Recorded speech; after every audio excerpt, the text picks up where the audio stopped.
Hey guys, today we are in Da Nang. So Da Nang is a big city in the middle of Vietnam. The last video I made was about Hoi An, and actually I do have so many expats asking me how can I find a good city, a modern city, vibrant, but at the same time with a good condition of living. And here, this city may be a good one that you can put in your spot list. Why? Because it's a modern city.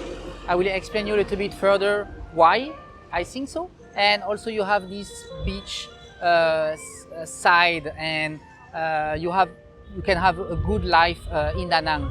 So in this video, I want to give you a little bit my overall perspective about this city. I've been here for a few days, and I think it can be a good mix for expats looking for long-term staying in Vietnam. So in this video, I will split it in 4 parts. The number one, I will talk about this balance, why I think it's a good balance for expat to consider. Then we're going to talk about the investment opportunities, because there is so much things going on in Da Nang. So I want to give you a little bit my feedback about this and why you should consider and why you should also be careful. Then we're going to review the living conditions. So there is few things I want to tell you about the weather, about the food, about the people. Well, I will give you everything you need to know about that. And finally, we're going to talk about the expat community. So as an expat coming to Vietnam, would that city be a good one that you can choose if you don't be alone in Vietnam? So first, what about this balance? So as you can see, we have the beach here. So we are very near to Hoi An. So I just make another video dedicated about Hoi An, so you can have a look if you want to check more about this one. But here you have this international airport, so it will be pretty easy to come here and to settle down. And because you have this beach, you have also a lot of hills, not so far from the downtown, so you can easily go by motorbike. You can reach those hills.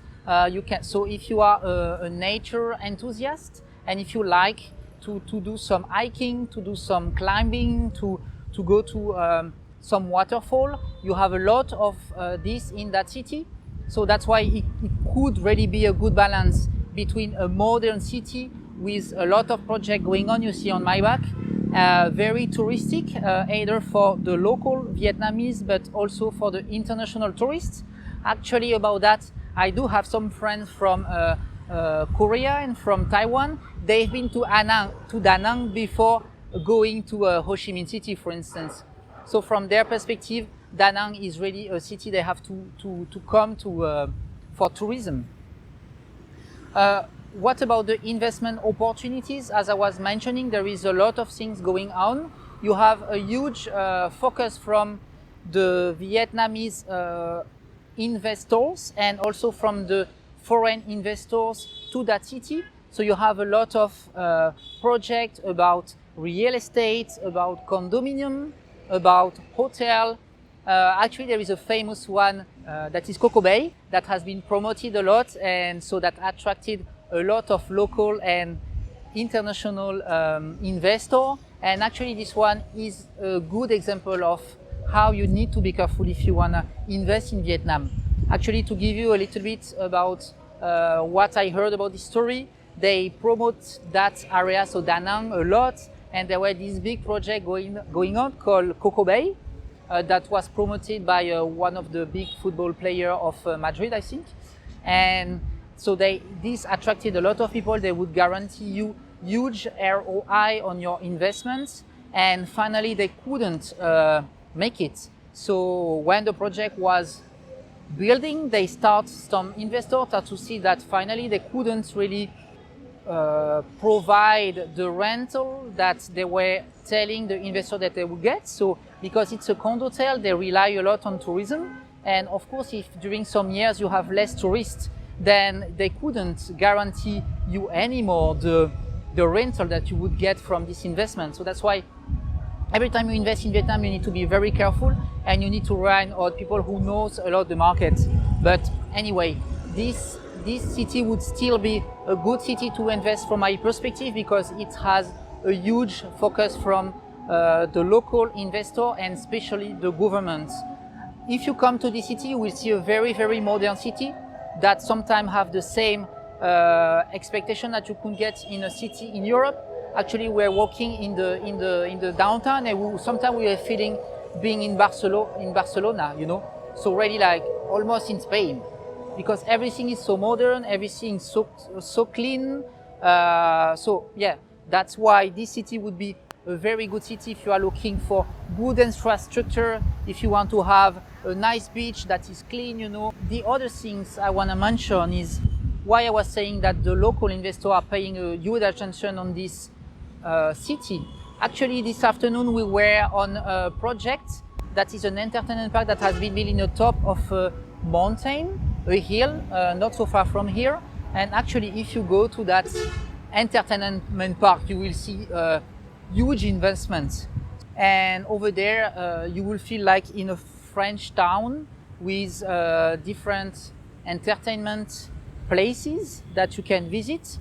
And because nowadays it's still right after Corona, then there is not so many tourists. 90% of the flights from outside of the country has been cancelled. So of course we decided to go there. I took some pictures and I recorded some videos, so now let's jump directly there. Here I am in Bana Hills. So this is one of the famous touristic hotspots near Da Nang.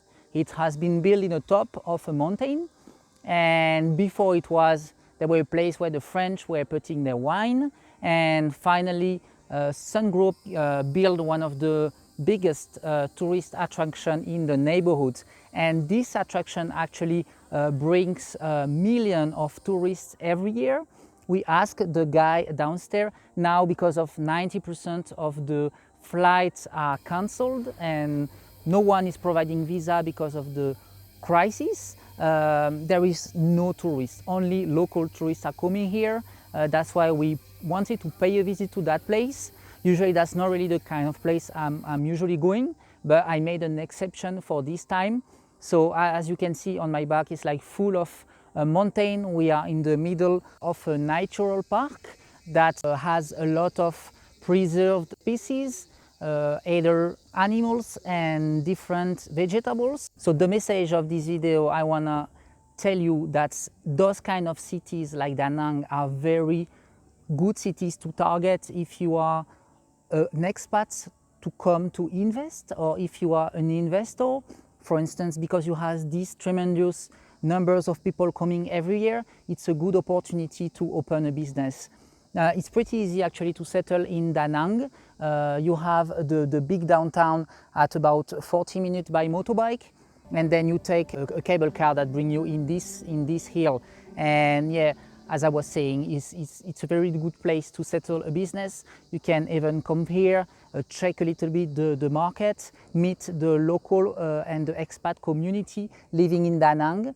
And actually there is a huge startup hub with a lot of co-working space. So I guess it's pretty easy if you come here a few months to meet the expat community and to be able about the different opportunities coming in this region. But that would be definitely one of the regions I would put in my top list if I want to come to Vietnam and settle down in a city rather than Saigon or Hanoi. So I would really recommend you, and I catch you back in the beach now. As I was telling you, you see how everything is going on so fast in Da Nang. You see this tremendous project about Ba Nang Hill. Now I want to give you a little bit more my feedback about the living condition you can expect here. So actually, because we are very near Hoi An, most of the people here are most used to speaking English, so you won't feel any language barrier that you can feel if you are, for instance, going to big cities like Ho Chi Minh City or Hanoi. So here definitely we feel that the Vietnamese speak a better English, so you won't have any language barrier to make you understand and to gather with the local community. Regarding to the food, as I was telling in my previous video about Hoi An, so it's the same. Here you have pretty good dish. There is two that are very well known. You have, for instance, Yesterday we had mi wang con et, so it's like the mi kwang, so rice noodle with kind of a curry sauce, and this one is cooked actually with frog, and it was very good for a very good price, and this is the dish of this region. So about the food, it's pretty good over there. Regarding to the weather, you have a little bit like in the south, you have let's say 9 months of very sunny like that, and after 3-4 months of the raining season. So from January to August is pretty good, and after it's a little bit worse. It should rain and be a little bit more cold, so expect to have at least more than half of a year very sunny, sunshine.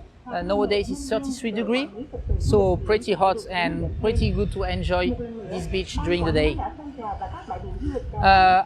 Here the good thing also is that you have all the famous brands. We were surprised when we went in the city to see most of the big brands we used to see in Saigon. Actually all those brands, even tea place imported from Korea and from Taiwan, were already here.